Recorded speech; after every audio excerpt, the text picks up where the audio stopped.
Yale University, once considered our nation's foremost home of patriarchy and WASP culture, has apparently changed its tune in recent years, as evidenced by a recent lecture during which a leftist psychiatrist described her desire to shoot white guys.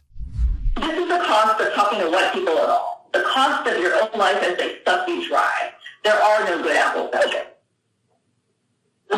White people make my blood boil. I had fantasies of unloading a revolver into the head of any white person that got in my way, burying their body, and wiping my bloody hands as I walked away relatively guiltless. With a bounce in my step, like I did the world a favor. For God, for country, kill white males. That's going to be the new alma mater of Yale, apparently. Meanwhile, Donald Trump, another white male, gets booted from Facebook for another 2 years. Joe Biden ignores D-Day to harp on the Tulsa race riot, and we investigate what America can learn from Nigeria. There is something, actually. Nigeria might be a little more politically serious these days than the United States. How's that? I'm Michael Knowles. This is The Michael Knowles Show.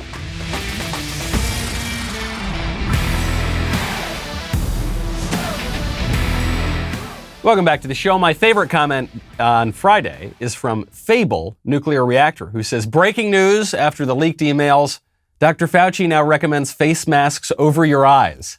This is true. It's amazing how that works, but definitely over your mouth. And now with the emails, it's more important actually even to put it over your eyes. See no evil, maybe over your ears, hear no evil, over your mouth too. I actually have a runner-up favorite comment from Friday. We don't always do this, but I thought this was so insightful that I had to read it out, from Billy S., who says, I bet everyone who voted for Joe Biden are rolling over in their graves right now. And I think that's probably true. I assume they were rolling in their graves when they ostensibly voted for him. If you want to protect yourself, you got to check out Ring. Very important to protect your home. How do you do it? You go to Ring. This is a great way to know who is at your door before you open that door. Because it could be anybody. Forget about it could be a burglar. I guess it could. But it could be the pizza guy. You're going to want to know that. It could be someone dropping off packages. You're going to want to know that. You're going to run to the door and open it up. It could be your mother-in-law. In which case, maybe you start running, you stop. Then you just stay perfectly still. Nobody sees, nobody moves. Great way to get peace of mind. When I'm on the road, I love knowing that sweet little Elise and cute little June will know who is outside the door before they open that door. And by the way, you can see and speak to whoever's outside the door, whether you're in the house, whether you're at your office, whether you're on another continent. Ring is the way to do it. Also makes a great housewarming gift because it's cool and it's a great product. People want it and it's not that expensive. I love that. So you get credit for a great gift without shelling out a lot of money. Start protecting your home today with Ring Alarm. Go to ring.com/Knowles to get your Ring Alarm security kit today. You can build the system that's right for you. Have it up and running in minutes. That is ring.com/Knowles, ring.com/Knowles. Tough out there for a white guy these days, apparently. If you think of a white guy can't walk down the streets of New Haven at Yale without being threatened with a gun, then really something has gone crazy in this country. Now, anybody walks down the streets of New Haven and gets threatened with a gun, that's sort of ordinary. But generally, our view of Yale, right, is this is the patriarchy, this is the WASP culture, this is where the white men wield their power over the society, and that's not really true. If it ever was true, it certainly isn't true now. Now, lecturers give whole talks at Yale University unironically about how they want to shoot white men. It's not as though this was just an example used as a kind of ironic joke, but then she's realized that she shouldn't do this. No, she was being very earnest. She thinks that white men are deserving of violent death at her hands. And it's not just this kind of insane, it is insane. She's an insane woman, but it's not just an emotional outburst. She actually made an argument. The talk is called The Psychopathic Problem of the White Mind. And this psychopath who gave the talk decided to project and accuse her opponents of that thing from which she suffers. This was given at the Yale School of Medicine's Child Studies Center, and the woman's name is Dr. Aruna Kilanani. And here is her argument. So white people are out of their minds, and they have been for a long time. So We're now in a psychological predicament because white people feel that we are bullying them when we bring up race. They feel that we should be thanking them for all that they have done for us. They are confused, and so are we. Can you hear me okay? Yes? Okay. We keep forgetting that directly talking about race is a waste of our breath. We are asking a demented, violent predator who thinks that they're a saint or a superhero to accept responsibility. It ain't gonna happen. They have 5 holes in their brain. It's like banging your head against a brick wall. It's just like sort of not a good idea. We need to remember that directly talking about race to white people is useless because we're at the wrong level of conversation. Addressing racism assumes that white people can see and process what we are talking about. They can't. That's why they sound demented. They don't even know they have a mask on. White people think it's their actual face. We need to get to know them now. So the first point, which is obvious within seconds of listening to this woman, is that everything that she accuses white people of being and doing, she herself is and does, right? So she calls white people demented. This woman is clearly demented. She accuses white people of being incapable of rational thought. She herself is not only incapable of rational thought, at the moment at least, but she denies the possibility of rational thought, right? And so beyond her insane babbling, there is an argument here. It's an argument that stops arguments. We often talk about the Chesterton quote, there's a thought that stops thought, and that's the only thought that ought to be stopped. She is expressing that right here. And the reason I bring it up is not just because some insane lady said something crazy at Yale. If that's all we focused on, then that would be the subject of the show every single day, because there are plenty of examples of that. The reason I bring it up is because this is what we're talking about when we talk about critical race theory. Not just the obsession with sex, or race rather, not just, there's also sexual politics, which we'll get to a little bit later. It's not just the obsession with race. It's not just the vilification of people on the basis of their race, namely white people. It's more importantly, the denial of rational thought, the denial of our ability to understand things. Whenever you hear these radical leftists talking about how you can't deny my lived experience, and you can never know what it is to suffer this sort of oppression, and you can never empathize. And, what they're saying is, you don't have perception, conception, faculties of reason. You're not capable of intellect. And furthermore, when she says it's a waste of breath to talk about these things to white people, she's expressing a central tenet of this kind of critical race theory or critical theory or the broader 20th century sort of neo-Marxist tradition. Namely, that we are going to deny objective reality. And in so doing, we're going to deny that the words which refer to objective reality have any meaning. This is actually at the very heart of my upcoming book, Speechless, Controlling Words, Controlling Minds, available now for pre-order. The idea that because there's no such thing as objective reality, there's no such thing as nature to which we're bound, and this actually on the sex point relates to transgenderism because it means we're not even bound to our very own sexual nature, but because there's no objective thing that we're bound to, then words can just mean whatever we want them to. It's like Humpty Dumpty in Alice in Wonderland. In Alice in Wonderland, Humpty Dumpty is there, and he says, here in my world, words can mean whatever I want them to mean. And Alice says, can words really mean so many things? And Humpty Dumpty responds and says, that is not the question. The question is, what is to be master? That is all. The question isn't what do the words mean? The question is, who gets to define the words? And if I can define all the words, I can redefine reality. That's the premise that we're working on here. Okay, so if this is critical race theory, you're seeing it, I think, in its purest form. And I think any reasonable person, I know we're not allowed to admit our faculties of reason, would say, we got to get rid of this stuff. Some people are doing that. Ron Desantis in Florida is announcing that he will oppose any candidate for school board who supports CRT. Next week, I have my commissioner on education going to our Board of Education banning any departure from accurate history and following our standards. This is something we've got to stay on the forefront of. We're also, Dan, not going to support any Republican candidate for school board who supports critical race theory in all 67 counties or who supports mandatory masking of school children. And so, as you said, these local elections matter. We're going to get the Florida political apparatus involved so we can make sure there's not a single school board Republican who ever indulges critical race theory.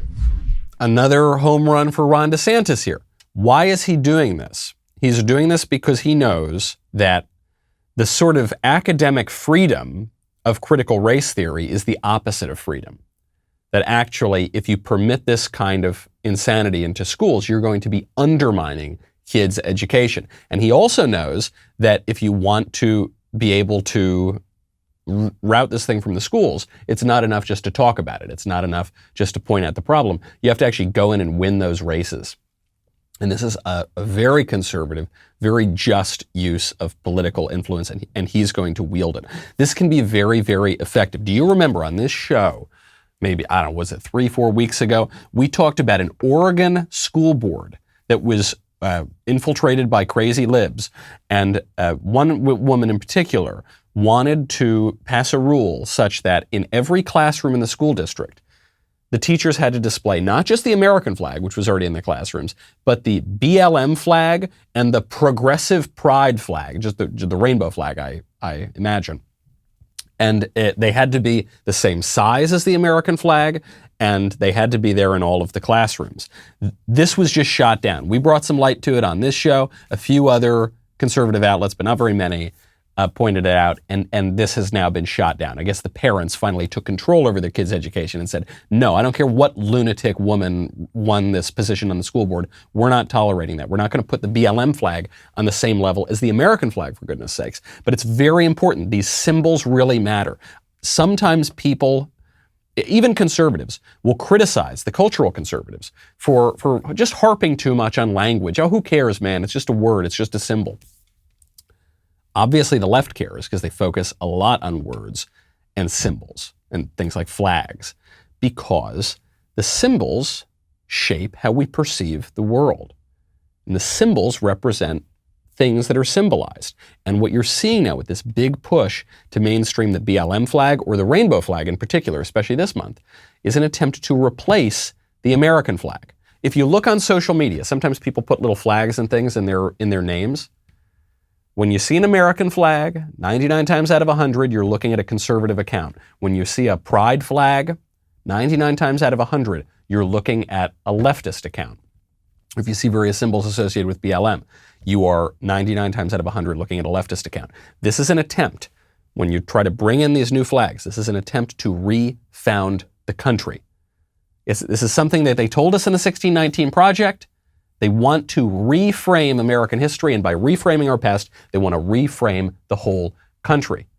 Now, if you need somebody new at your workplace, I would strongly recommend ZipRecruiter. If you're a business owner who's hiring, you probably face a lot of challenges when it comes to finding the right person for your role, which is why you got to try ZipRecruiter for free at ZipRecruiter.com/Knowles, Knowles. Very simple. When you're hiring, time is money. Okay, so don't waste money by just throwing spaghetti at the wall. Use ZipRecruiter. Your job will get sent out to over 100 top job sites with one click, but it's not going to just stay like that. ZipRecruiter's matching technology is then going to go out and find people with the right skills and experience for your job and actively invite them to apply.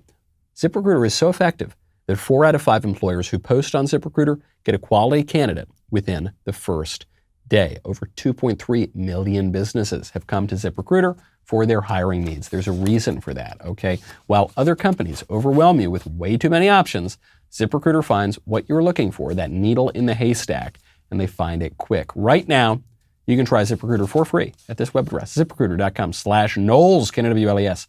That is ZipRecruiter.com/KNOWLES. ZipRecruiter, the smartest way to hire. The Black Lives Matter riots of 2020 are often credited to the 1619 Project. And the woman who started the 1619 Project, Nicole Hannah-Jones, said she was proud to call them the 1619 riots. Oh, that would be so great, because her project there was to reframe American history. Why? Is this just some academic exercise? Is that what this is all about? This Yale lady who shows up to the Yale School of Medicine, and she doesn't work for Yale. She was brought there to give a lecture, and she says she wants to shoot white people in the head, and white people are incapable of reason. Basically, they're animals, right? They're like dogs. That's just an academic exercise? No, I don't think so. And by the way, in defense of Yale, Yale did come out and condemn, the Yale School of Medicine came out and condemned what this woman said. But that's sort of not the point. If this had been in the other direction, if a white guy had gone to Yale and gave a lecture about how black people are dogs, like this woman said about white people, that would not just be a national incident, that would be an international incident. You would have U.S. senators calling for commissions to investigate Yale. I mean, this would be wall-to-wall coverage for weeks and weeks and months. There would be riots in the streets over this. But then this crazy lady comes in and says it about white people. Oh, oopsie, yeah, we shouldn't have done that. No big deal. See you later. You probably won't even hear about this story unless you're tuned into this show or Daily Wire. Because it's a different set of rules. And the move here is to reframe America as viciously racist and white supremacist or whatever. Where does this come from? The idea that America pretends to be good. The history we've been taught is that America's good, but actually America's evil, and the only form of evil there is in the world is racism.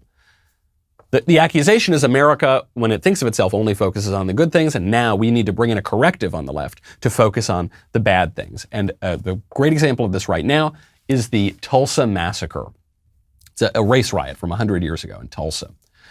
Had you ever heard about the Tulsa race riot before this year? I'm going to say probably not. Maybe you did. Maybe you remembered reading about it at some point, but probably you didn't. Because this is not considered a particularly important event in American history. It's a sad thing, but not considered particularly important to our self-understanding. What happened in Tulsa? I'm sure you've heard about it in the last week. Joe Biden's given speeches about it. What happened in Tulsa? Here are the basic facts.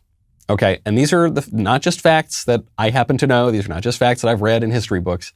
All of these facts are accounted for on Wikipedia, a left-wing news source, as mainstream as it gets, okay? In Tulsa, a 19-year-old black guy was accused of assaulting a teenage girl, I think she was 17 or something like that, a white girl in an elevator. They were alone, and that was the accusation. He was arrested, and he admitted to putting his hands on the girl, but he said he didn't assault her. So he's arrested the next day by a white detective and a black patrolman. All right, it's not just a purely white force. Both of these guys come and arrest the guy.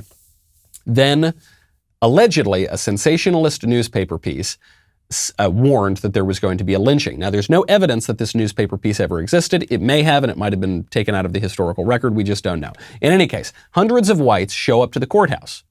They show up where this guy is being held. And they were considered a possible lynch mob. There's good evidence that they were a lynch mob. But the reason to have worried that they were a lynch mob is kind of ironic. The reason to have worried they were a lynch mob is that another guy had recently been lynched within the previous year. But the guy wasn't a black guy. It was actually a white guy who was accused of murder, was lynched by a lynch mob. Also complicates our story because the way that we think about lynch mobs is that they only ever go after black people, but that's not true. The largest mass lynching in American history was against Italian guys, and the one the year before the Tulsa race riot was actually a lynching of a white guy accused of murder. Okay, so the white guys show up, maybe they're a lynch mob. The sheriff defends the teenage black guy who was accused, Roland, of, he defends him against the lynch mob. All right, first about 60 to 80 black guys show up, worried that there's going to be a lynch mob, and they show up with guns. Now, at this point, the hundreds of white people there go home and get their guns. Then, a shot was fired. It's unclear who fired the shot. It seems likely that it was a black guy who fired the shot because of an incident that had taken place between a white guy and a black guy, but it's still unclear. In any case, more shots were fired. 10 white guys die, 2 black guys die in the first little skirmish. There were more race fights the next day. Then the white mob starts setting fire to black businesses. Then things get really out of control. There are private aircraft flying over. I mean, this is not like F-18s, but still private aircraft are going after black businesses. It gets crazier and crazier and crazier. Finally, the National Guard and law enforcement put down this riot. Numbers on the dead differ. It wasn't a huge number, but it was still a very, very significant riot. There were estimates range from about 10 whites dead and 21 blacks dead to about 50 whites dead and 150 or so blacks dead. Okay, those are the facts in as basic a way as I can lay out about Tulsa. Why do I mention this? Because this sad race riot from 100 years ago is very important to America today? No, it hasn't been important until now because the left wants to make it important.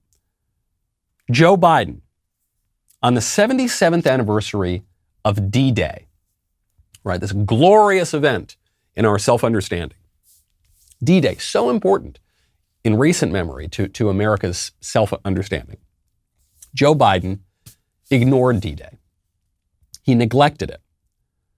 Instead, he posted a video of himself meeting with the survivors of the Tulsa race riot.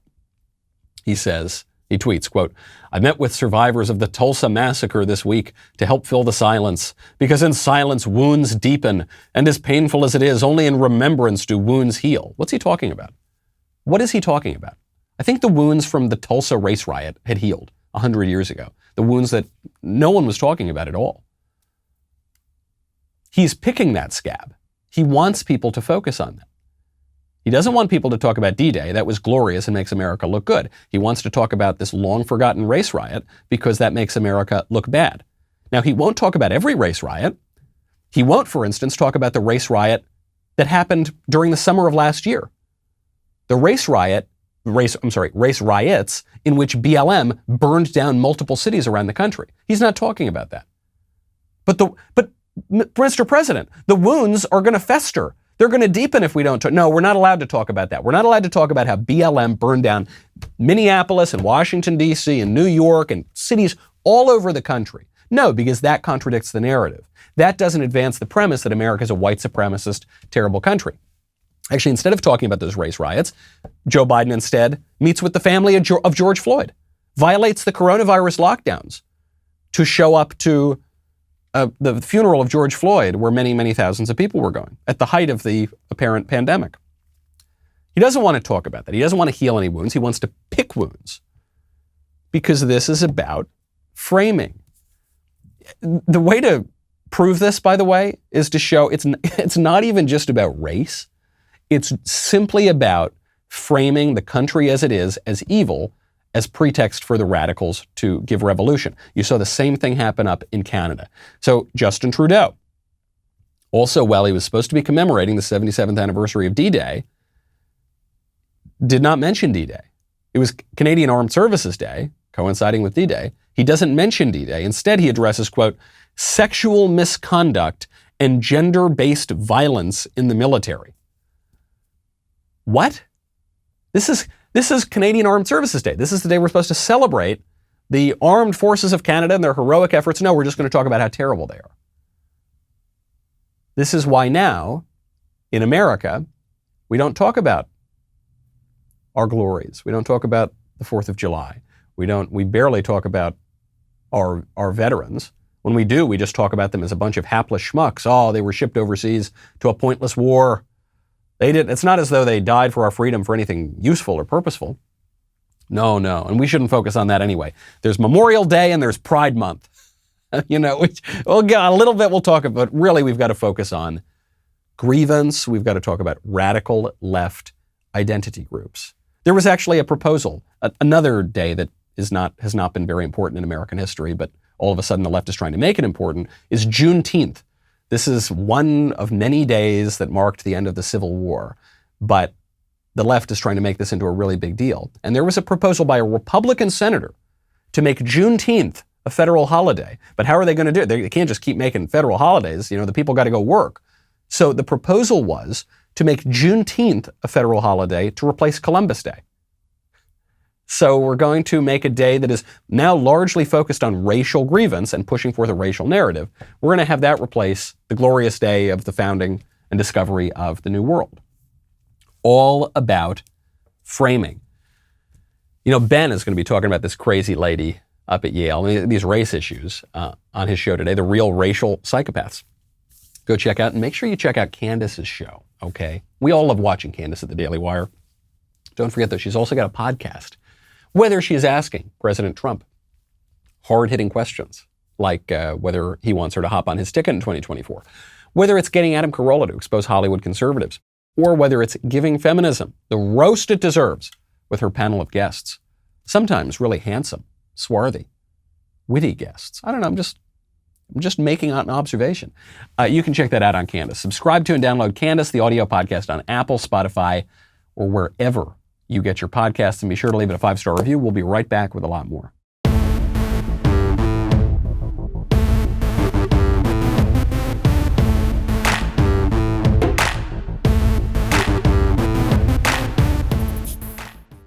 Joe Biden, as the avatar of the left, as a guy who doesn't believe anything, he is a walking, talking, empty suit, is now fully on board with the left's grievance narrative, specifically focused on race, but there are other grievances as well. The reframing of our self-understanding is away from America being a good place, pursuing good things, to America being a hopelessly evil place, destroying the world. Joe Biden gave a virtual commencement address to all the students this year who didn't go to school because of stupid policies that people like him supported. So he's giving the commencement anyway, even though these kids didn't get an education for a year. And does he focus on the future, on all the great, wonderful things, on thank your parents, thank this country that's given you so much, and go forth and do her proud? No, Joe Biden focuses on systemic racism and climate change. And take a listen. Just 3 years after I stood where you're standing, two of my political heroes, Dr. King and Robert Kennedy, were gunned down. The Vietnam War divided the nation and divided families. We're in the midst of a great movement for civil rights, women's rights, and environmental rights. We faced an inflection point, and we did our best to seize that moment because things were changing so rapidly. And now you face another inflection point. As we put this pandemic behind us, rebuild our economy, root out systemic racism, and tackle climate change, we're addressing the great crises of our time with a greater sense of purpose than ever before. And because of you, your generation, I've never been more optimistic about the future than I am today. Apparently, the sun monster is the same thing as the Vietnam War. You see, in the 1960s, 18-year-old men had to go off and fight and often die in the jungles of Vietnam. And that's the same thing as you buying a carbon tax credit or something, or eating less meat, or turning the air conditioner down to turning it up, I guess. You know, it was at 68 degrees, now it's gonna be like 69 degrees to fight the sun monster, you know, that big, that totally real thing that is really threatening all of our lives, you know, not just a complete contrivance of the radical left. Yeah, that's the same thing, right? Just like the 60s. The 1960s are the inflection point. He actually makes an important observation here. This was a real inflection point in the country where things basically went to hell in a handbasket. And they all used this really nice language, this language that everybody would get on board for. This is going to be better for race relations. What we're doing right now is very important for racial justice and for sexual justice and for this justice and that. And you think, oh, I'm for all those things. Great. And what happened? On virtually any measure since the 1960s, things have fallen apart. The one measure where people could make the argument that things have gotten better is on race relations. But the very people who defend the 1960s don't make that argument. They say, no, actually, it's not better at all than it was. Actually, race relations are worse. It's hidden white supremacy. We got to start shooting whites in the streets. Go to Yale University, you'll hear that lecture. So even on that point, they're not even making that claim. The real turning point of the 1960s, I think, was not on racial justice or sexual justice or environmental justice, whatever that is.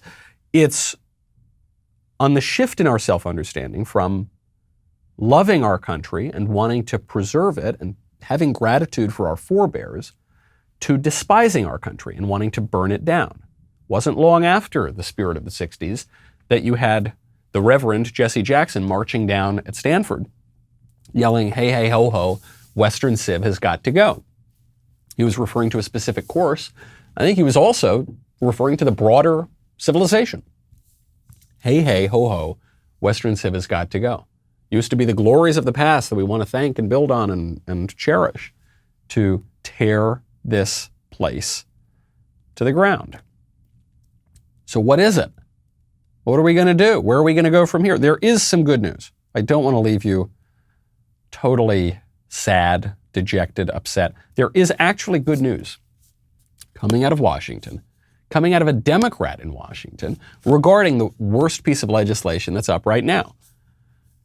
You've heard about S1. This is the first bill up in the Senate, related to HR1, the first bill up in the House of Representatives. We've nicknamed it the Corrupt Politicians Act. This is the bill to federalize the elections and take away voter integrity rules and basically give Democrats the ability to continue to cheat in elections again and again and again.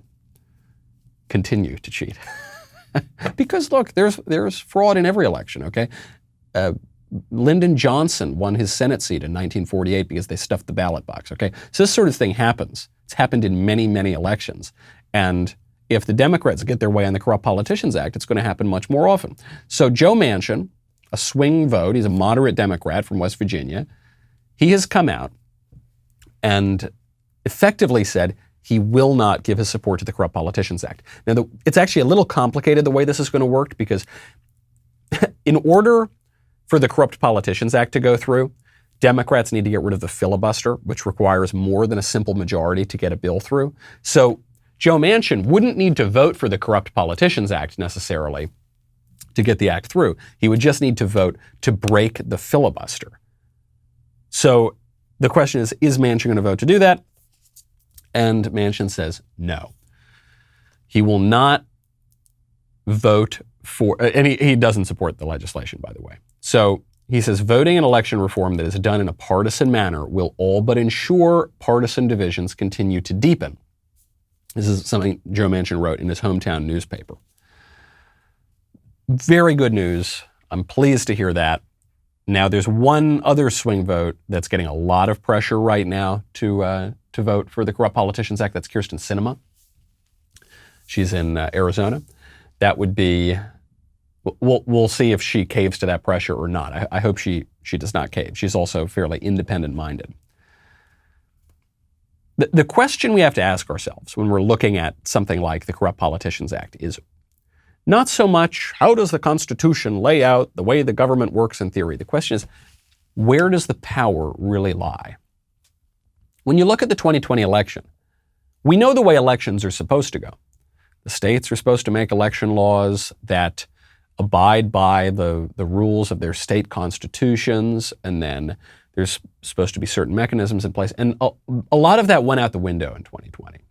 In Pennsylvania, for instance, the state election officials, the Democrats there, threw out even the constitutional requirements for how voting be conducted. So there's the way the government works in theory, and then there's how the government works in reality, the practice, where the power really lies. And it goes beyond the government, because there are other entities that have a lot of political power.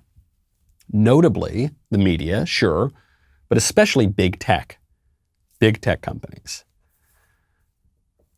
Facebook, Instagram, YouTube, Twitter, all of these big tech platforms acting in concert on January 7th and 8th, censored, deplatformed, ostracized the duly elected sitting president of the United States.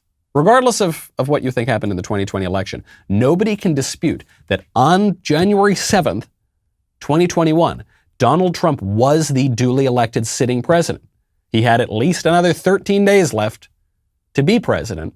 And in that time, big tech companies, hipster Rasputin, a grown man with a nose ring in Silicon Valley, Jack Dorsey and the others, censored the duly elected president. Wow, man, that's a lot of power, especially considering that our public square, the place politics is conducted, where we speak and we persuade one another, the essence of Republican government, takes place on those platforms. Those platforms control the flow of information around the internet and therefore around our society. And they censored the president. They had more power than the president. Trump is still off of Facebook. And the Facebook super duper oversight board of the then kicking it to the corporation, and that sounds like a government, frankly. Like Mitch McConnell said, sounds like a parallel government. They have decided that Trump will be kicked off of Facebook for another 2 years. Here is what the Facebook spokesman said. Given the gravity of the circumstances that led to Mr. Trump's suspension, we believe his actions constituted a severe violation of our rules, which merit that's bad grammar too. The violation is singular. It should be merits. Never mind. I don't expect Facebook to be particularly sophisticated. I expect them to be very powerful, but not sophisticated in their thought. A highest penalty available under the new enforcement protocols. Do you know who said this? This was Nick Clegg, the vice president of global affairs at Facebook. He wrote that in a blog post. Does the name Nick Clegg ring a bell? Only if you pay attention to politics overseas in the motherland would that name ring a bell. Because Nick Clegg is the former deputy prime minister of the United Kingdom. He was the leader of the Liberal Democrats for 7-8 years. Now, Facebook's a private company, Michael. It's a private company that is apparently run in part by a major liberal politician and that who's held a lot of political power. Gosh, these lines are starting to blur, aren't they? Between the public and the private and the politics and the culture and the government and the business. It looks all looks like the same thing to me.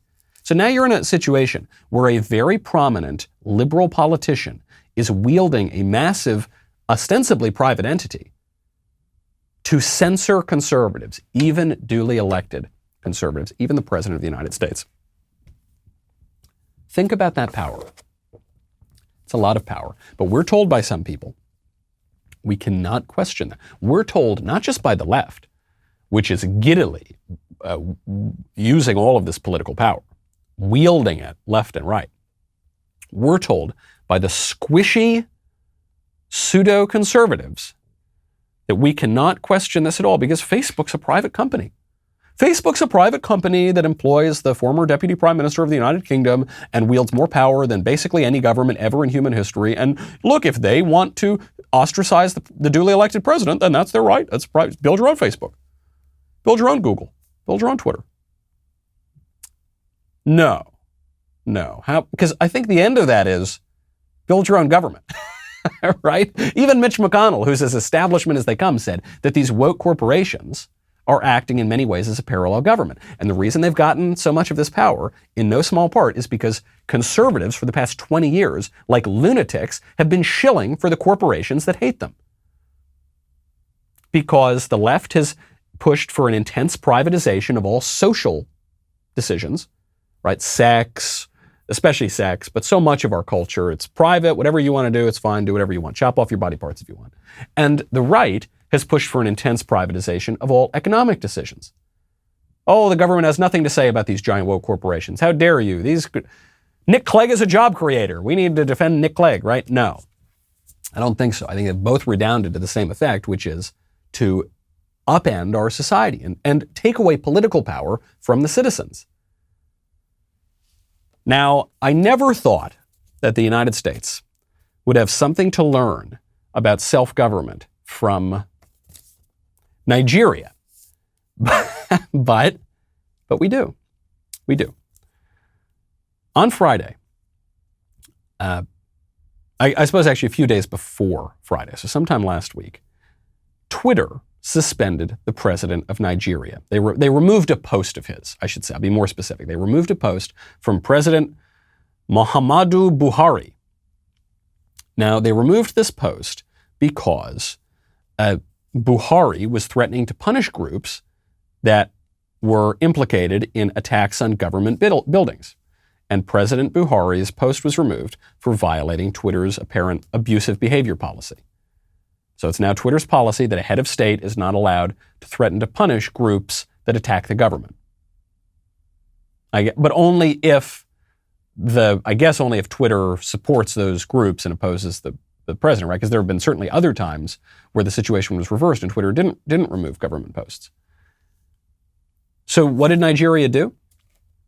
They blocked Twitter from the country. They just suspended it. It's now very, very difficult to get on Twitter if you're in Nigeria. And do you know what I say? Good for Nigeria. Now, look, I'm not making any point about President Muhammadu Buhari. I'm not making any point about Nigerian politics, about which I know nothing, and about which I don't really care to know very much at all. There are a lot of countries in the world, and Nigeria is trying to work out its own situation. But I am very supportive of sovereign states not having their entire political system overrun by Jack Dorsey. I don't think that Jack Dorsey has the right to craft national policy in African states. Okay, I know that the neolibs want this new era of colonialism where a handful of woke oligarchs here in the United States can choose every country's affairs for them, I suppose, including our own country's affairs. But I am very impressed that Nigeria said no. No, Twitter, you violated our terms of service, and so you're not permitted in this country. There's a lot of bad stuff on the internet.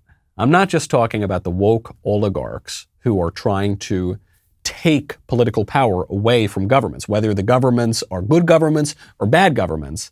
The woke oligarchs are trying to take power away from them, and in the case of our country, take power away from the people. But there's other bad stuff on the internet, like OnlyFans.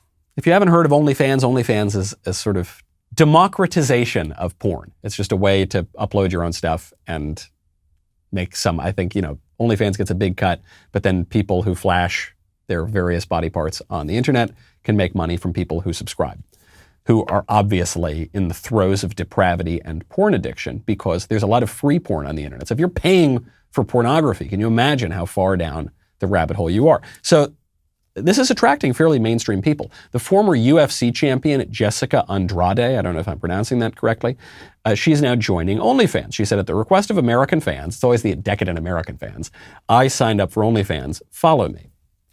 This is bad. This is bad that people will objectify themselves and turn their very bodies into a product for mass consumption. Okay, that's very bad. It's degrading to do that sort of thing. That should be highly regulated or illegal. That would not be a violation of freedom to make that illegal. Actually, porn was illegal, or at least very, very heavily regulated, for basically our entire country's history until about 5 minutes ago. That's good. That's not a shrinking of free speech. That is actually a defense of free speech. Because certain speech undermines free speech. Certain things undermine freedom. When Nigeria goes in and suspends Twitter because Twitter is suspending the president, that is not, whatever is going on in the Nigerian political system, I'm just talking as a matter of state sovereignty, that is not to diminish political freedom, it's to expand political freedom. Because no matter what one thinks of the president of Nigeria, surely Jack Dorsey is not the president of Nigeria. Regardless of how legitimate and just the current ruler of Nigeria is, it seems more just that it be he than, say, Jack Dorsey, right? So I'm going to get angry letters. I know, I'm telling you this early.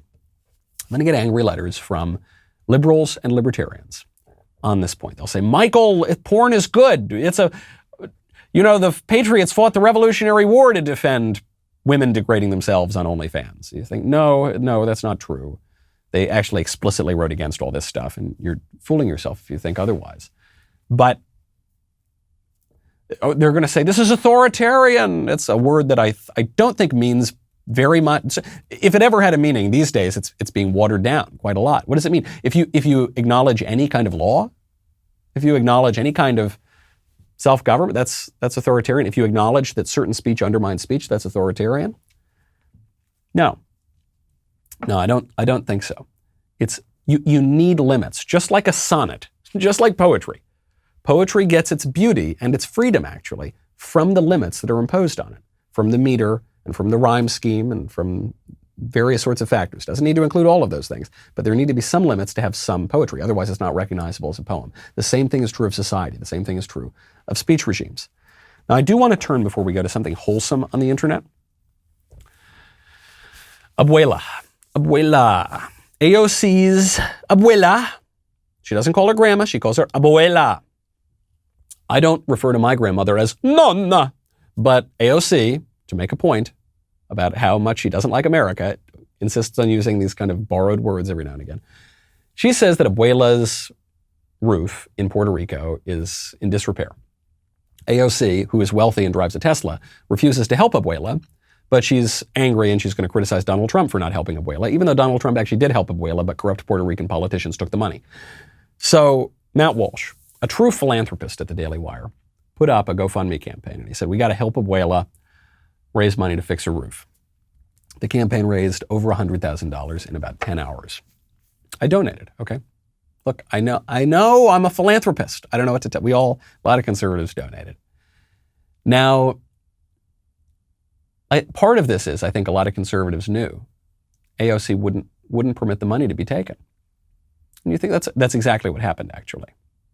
First of all, I think a lot of conservatives gave and just thought, like, okay, this lady needs her new roof, fine. What's it to me? I like that. I like being charitable. But a lot of us also knew AOC wouldn't take the money because AOC hates private charity in the same way that Bernie Sanders hates private charity. I talk about this is philosophically consistent with leftism. I talk about this in my upcoming book, Speechless, Controlling Words, Controlling Minds, which is available now for pre-order, and you can get a signed first edition copy of Premier Collectibles. So Matt gets a letter from GoFundMe. Dear Matt, we're in touch with the beneficiary's family, and they've made clear they will not be accepting the funds raised, and so now we all get a refund. My question is, does the family of a beneficiary get to make that decision? Because we didn't start this GoFundMe for AOC to dole out as she pleases to abuela. The GoFundMe was for abuela. So really abuela should be making this decision. As far as I know, AOC doesn't have power of attorney over abuela. But someone in the family, someone powerful enough in the family to I wonder who that could be, goes in and says, kill this thing. We would rather abuela's roof be broken than accept $100,000 from conservatives, because that would prove that they're right and we're wrong, and that they're doing a good thing and we're big jerks about it. So they turn it down. I think someone needs to investigate this. I don't think that AOC or anyone else in that family has the right to do this to abuela. Seems very wrong to me. By the way, before we go, I can't let this go without mentioning it. Kathy Griffin tweets out on this very abuela point to AOC, says, thank you for continuing to do a great job. You represent Americans better than we represent ourselves.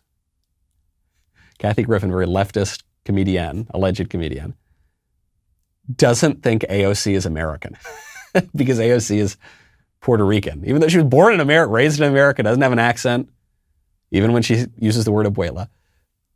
Kathy, it sounds a little racist. I don't know. The word racism doesn't mean anything anymore, but I think does that count? You represent Americans better than we represent ourselves. Great little bit. As far as I can tell, the tweet is still up. But there's a serious point here.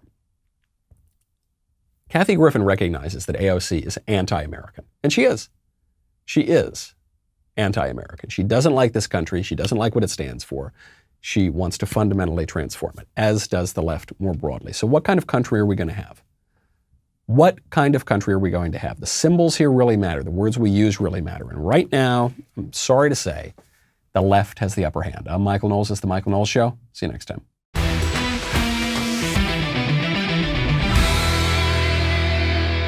The Michael Knowles Show is produced by Ben Davies.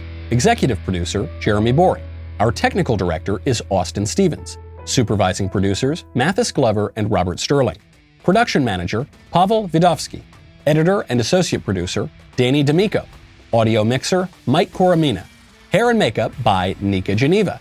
And production coordinator, McKenna Waters. The Michael Knowles Show is a Daily Wire production.